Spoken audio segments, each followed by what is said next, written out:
Welcome back to IBM Business Automation Studio, your one-stop experience for automating and digitally transforming your business using low-code tooling. In this video series, we're creating a mortgage approval application that uses automation services from Business Automation Workflow and Decision Services.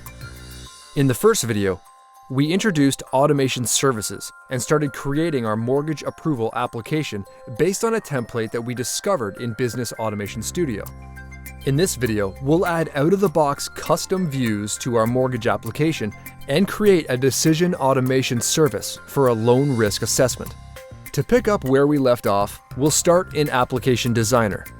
Our application needs to collect customer information, so we'll add the customer view to the first content box and create a new data variable for the customer information. Now, we need an automation service to determine whether the mortgage is auto-approved based on a loan risk assessment. The problem is, we don't have that automation service yet, but we will. Let's head back to Studio and create a loan risk assessment based on a decision automation.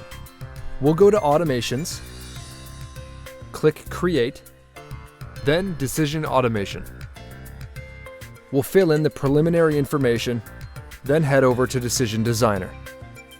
We'll start by connecting to a Git repository. For this demo, I'm connecting to my own repo.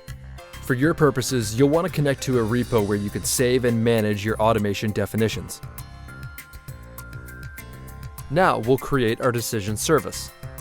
We'll give it a name, select the language, and create. Now we'll create a decision model.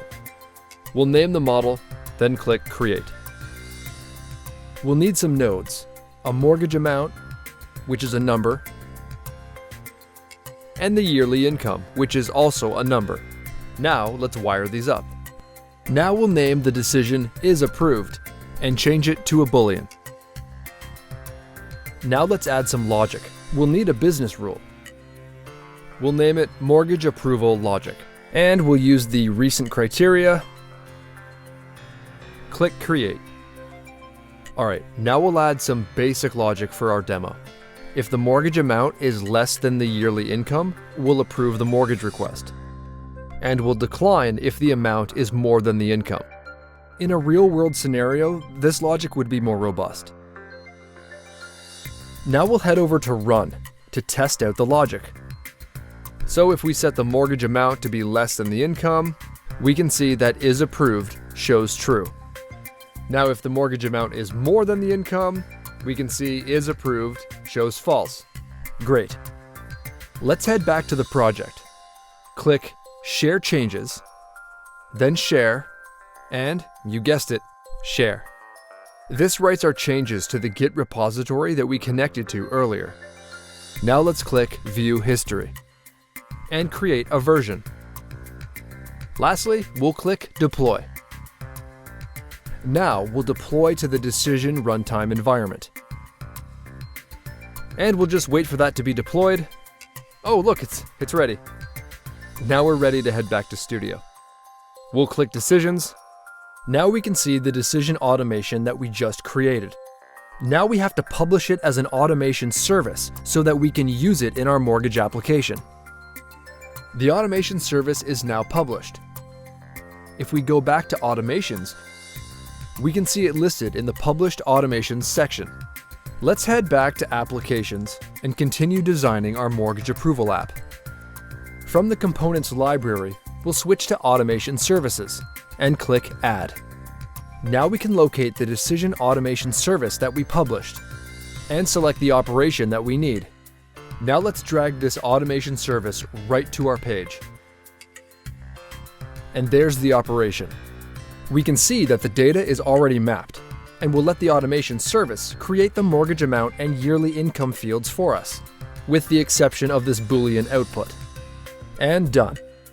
Now at runtime, our mortgage application will call out to the decision automation service. Let's move this button down to the content box below. We can quickly update the button styling, like label text, color, and icon. That's better, more user-friendly. The last thing we need to update are the next steps. This allows us to map out the page flow the button initiates. We can see our automation service being called, that's great, and our data is already mapped.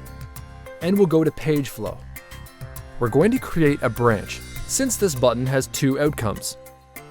For the top path, we'll select Go To and make a new page, which we'll call Auto Approved. Set the condition to Approved equals True. For the bottom path, we'll go to New Page and we'll call it Risk Assessment. All right, looks good. Well done. Our mortgage application is starting to come together.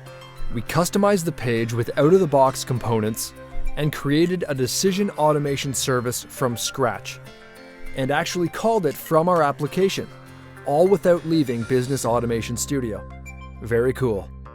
In the next video, we'll create an external connection so we can leverage some existing automation services from Workflow, which exist outside Cloud Pak for Automation. We'll also finish our application and preview the results. Until next time, bye for now.